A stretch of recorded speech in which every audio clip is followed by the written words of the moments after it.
नमस्कार मित्रों, हिंदी एस्पिरेंट के यूट्यूब चैनल पे आप लोगों का स्वागत है। मेरा नाम है नवीन कुमार। इलाहाबाद से घर आ गए हैं तो घर से ही सोचा गया कि क्लास ले लिया जाए।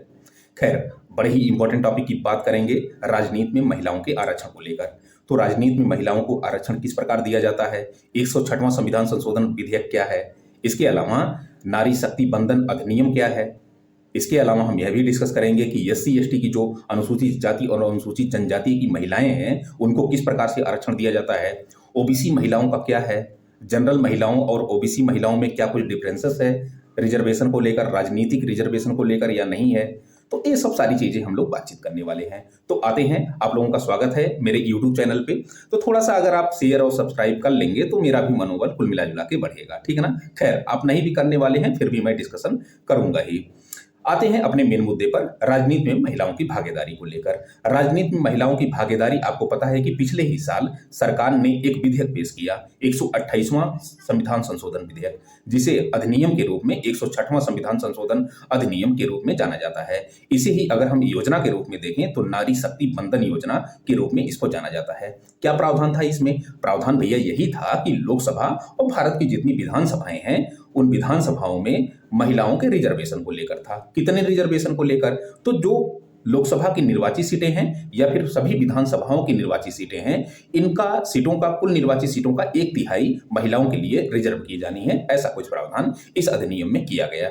खैर, राष्ट्रीय राजधानी क्षेत्र दिल्ली यहाँ की विधानसभा है, तो यहाँ की विधानसभा का कुल निर्वाचित सीटों का 1/3 यहाँ पर भी जो है महिलाओं के लिए रिजर्व किया जाना है। आपको मैं बताते चलूं कि भारत के संविधान में 3 प्रकार के नए अनुच्छेद जोड़े गए हैं। 106वां संविधान संशोधन अधिनियम 2023 के माध्यम से जो नारी शक्ति बंधन योजना लाई गई है ना, इसके माध्यम से 3 नए अनुच्छेद जोड़े गए हैं।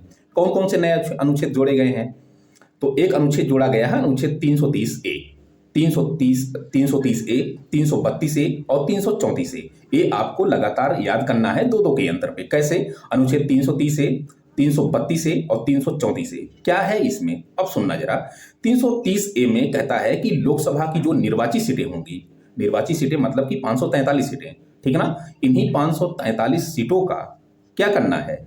इन्हीं का 1/3 महिलाओं को रिजर्व किया जाएगा, ठीक है ना। महिलाओं को मतलब कि लोकसभा की कुल सीटों का जो निर्वाचित सीटें हैं वही महिलाओं के लिए रिजर्वेशन प्रदान किया जाएगा। इसके अलावा 332A जो हमने बोला, 332A एक अनुच्छेद जो है क्रिएट किया गया है। इसमें प्रावधान किया गया है कि जो राज्यों की विधानसभाएं हैं उन राज्यों की विधानसभाओं की कुल निर्वाचित सीटों का 1/3 ये महिलाओं के लिए रिजर्व होंगी, आरक्षित होंगी, ठीक है ना।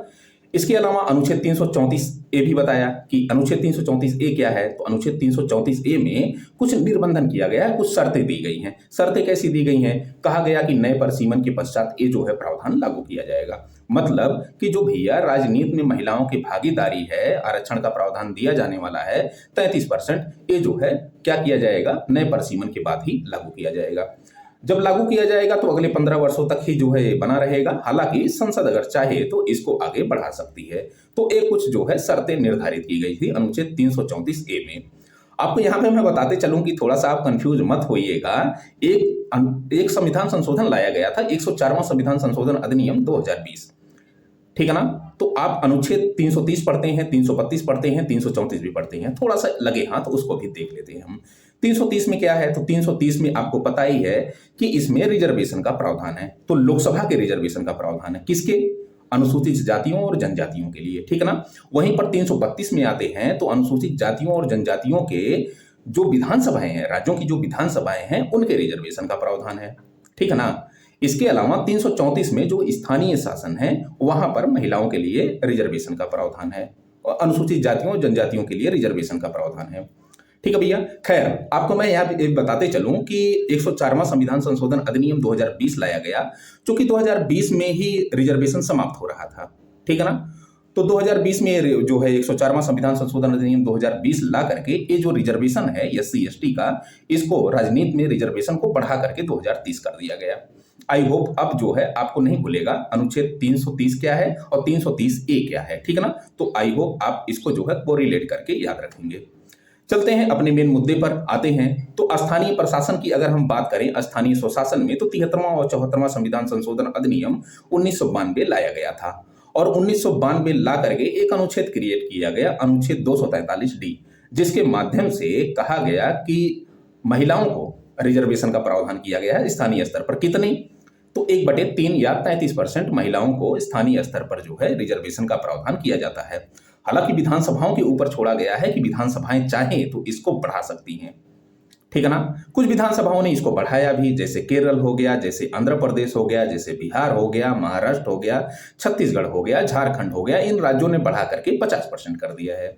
मतलब कि स्थानीय स्तर पर यहाँ की महिलाओं को 50% सीटों में रिजर्वेशन दिया जाता है। खैर, आते हैं अपने फिर मेन मुद्दे पर। फिर मेन मुद्दे पर हमने कहा कि हम SC/ST की महिलाओं के लिए बात करेंगे कि उनको किस प्रकार रिजर्वेशन दिया जाता है। SC/ST की महिलाओं को अलग से कोई रिजर्वेशन नहीं दिया जाता है, ठीक है ना। कैसे? सुनना जरा। SC/ST के जो समुदाय होते हैं, SC जो समुदाय होता है, जो ST समुदाय, एक शेड्यूल्ड ट्राइब होता है, एक शेड्यूल्ड कास्ट होता है, ठीक है ना। एक अनुसूचित जाति होता है जिसे SC कहते हैं, एक अनुसूचित जनजाति होता है जिसे ST कहते हैं, शेड्यूल्ड ट्राइब कहते हैं, ठीक है ना। तो इनको कैसे आरक्षण मिलता है? तो इनको भैया लोकसभा में जो SC समुदाय है, जो अनुसूचित जाति समुदाय है, इनको 84 सीटें रिजर्व की गई हैं। इसके अलावा जो ST समुदाय है उनके लिए 47 सीटें लोकसभा में रिजर्व की गई हैं। कितनी सीटों में से? तो लोकसभा की टोटल निर्वाचित जो सीटें हैं वर्तमान में वो 543 हैं, ठीक है ना। हम POK वाली सीटों को छोड़ करके बता रहे हैं, खैर, ठीक है ना, चूंकि वहां पे निर्वाचन होता नहीं है इसलिए 543 ही बता रहे हैं। तो खैर, मैं ये कहना चाह रहा हूं कि भैया जो अनुसूचित जाति और जनजातीय समुदायों को रिजर्व किया गया है लोकसभा में, जैसे कि SC समुदाय के लिए लोकसभा में 84 सीटें रिजर्व की गई हैं, तो इसी 84 सीटों का एक तिहाई मतलब कि लगभग 28 सीटें वो SC की महिलाओं के लिए रिजर्व होगा। ऐसे ही जो ST समुदाय है, ST समुदाय के लिए लोकसभा में 47 सीटें रिजर्व हैं, आरक्षित हैं। तो ST समुदाय के एक तिहाई मतलब जो 47 सीटें हैं, 47 सीटों का एक तिहाई वो ST समुदाय की महिलाओं के लिए रिजर्व होगा।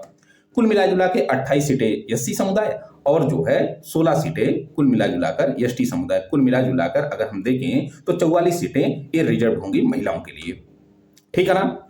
तो सवाल है कि OBC की महिलाएं कहां गई? तो आते हैं OBC की महिलाओं पर। OBC की महिलाओं को इस जो है नारी शक्ति बंधन योजना के तहत कोई भी अलग से रिजर्वेशन का प्रावधान नहीं किया गया है। OBC की महिलाओं को उसी पायदान पर रख कर देखा गया है जिन महिलाओं जैसे जो है जनरल की महिलाएं हैं, ठीक ना। मतलब कि जनरल की महिलाओं को और OBC की महिलाओं को दोनों को एक ही पायदान पर रखकर सरकार के द्वारा देखे जाने का प्रयास किया गया है।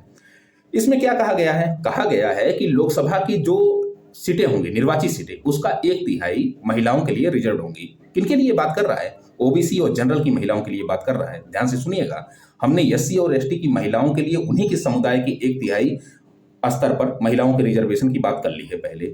लेकिन यहां पर आपको पता होगा कि अगर हम रिजर्व सीटों की संख्या देखें तो SC के रिजर्व सीटों की संख्या 84 थी और SC के रिजर्व सीटों की संख्या 84 थी, ST के रिजर्व सीटों की संख्या 47 थी, ठीक है ना। इनको जब हम घटाएंगे तो 412 आएगी। तो यही जो 412 निर्वाचित सीटें लोकसभा में बच रही हैं, इसी 412 रिजर्व सीटों का एक तिहाई वो जो है महिलाओं के लिए आरक्षित होंगी। और किन महिलाओं के लिए? OBC और जनरल महिलाओं के लिए। अलग से किसी महिलाओं को जो है OBC महिलाओं को रिजर्वेशन नहीं दिया गया है, एक ही पायदान पर देखने का प्रयास किया गया है। तो इतना कुछ आपके लिए मैं मतलब कि महिलाओं का रिजर्वेशन राजनीति में किस प्रकार कैसे है, ये सब सारा ये मतलब कि विशेषीकरण ये हमने लाने का आपके लिए प्रयास किया। तो आई होप आपको लेक्चर पसंद आया होगा। तो अगर आपको लेक्चर पसंद आया हो तो आप इसको जो है थोड़ा सा शेयर करें, लाइक करें और सब्सक्राइब करें, ताकि मेरा भी मनोबल बढ़ता रहे। और हो सकता है कि जो है कल कुछ और जो है अच्छा और आपके लिए वीडियो लाऊं। Thank you so much.